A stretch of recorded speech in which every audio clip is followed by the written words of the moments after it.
Wishart. Thank you ever so much, Madam Deputy Speaker.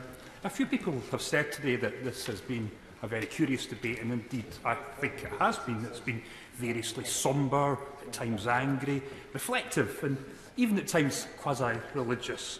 But most of all, this debate has been necessary.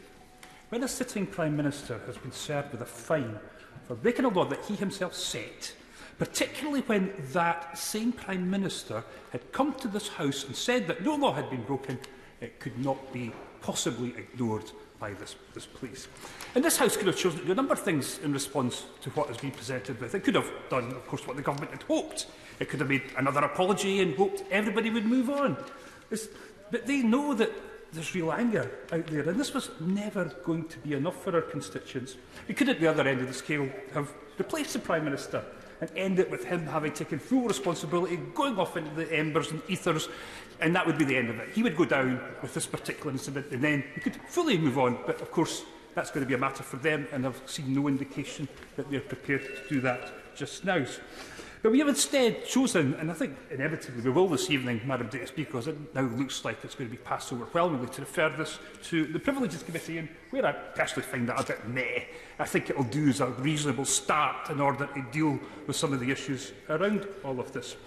But can I say to the House, I don't think that we'll ever fully move on from this until we fully appreciate the sheer significance of what has happened and the profound impact that all of this has had on our constituents. Our constituents are genuinely upset, and they sincerely believe that the Prime Minister has lied. In fact, YouGov has just published an opinion poll which shows that 78% of the public think that he has.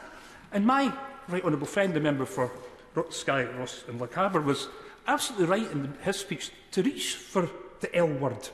And after 20 years in this House, sitting on these green benches, I still find it shocking to hear the L word in this place.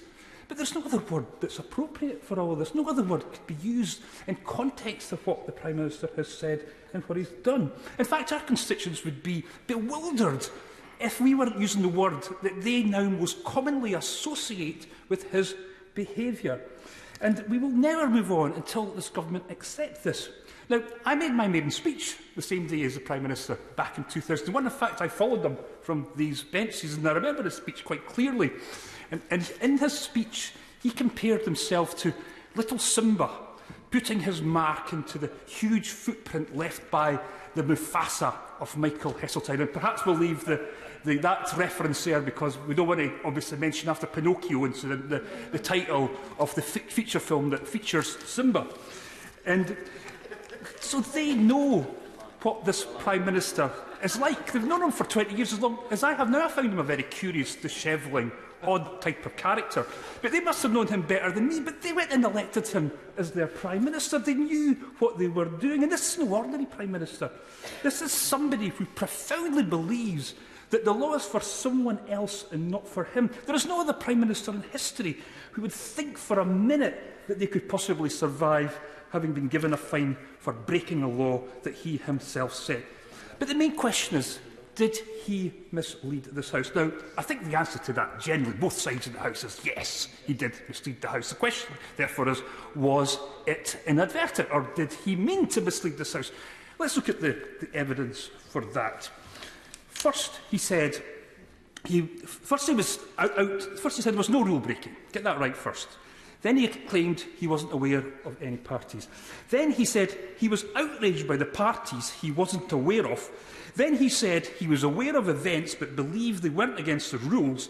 Then he admitted he was at these events, but he didn't know what they were.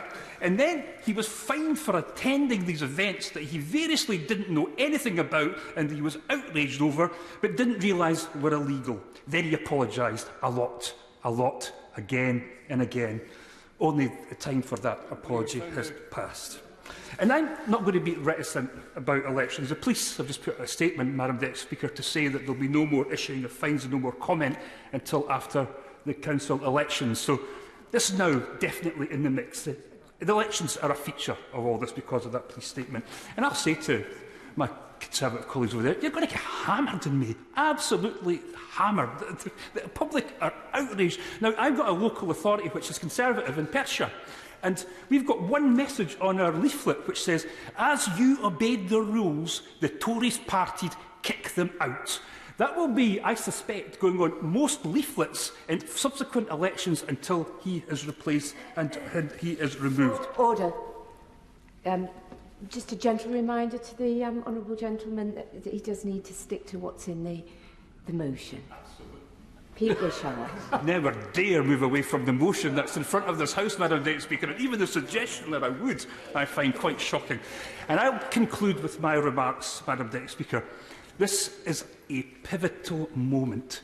They can decide to resolve this and move on for their own good as well as for themselves. Surely they're not going to go down with somebody who is so now full of contempt from everybody across this nation.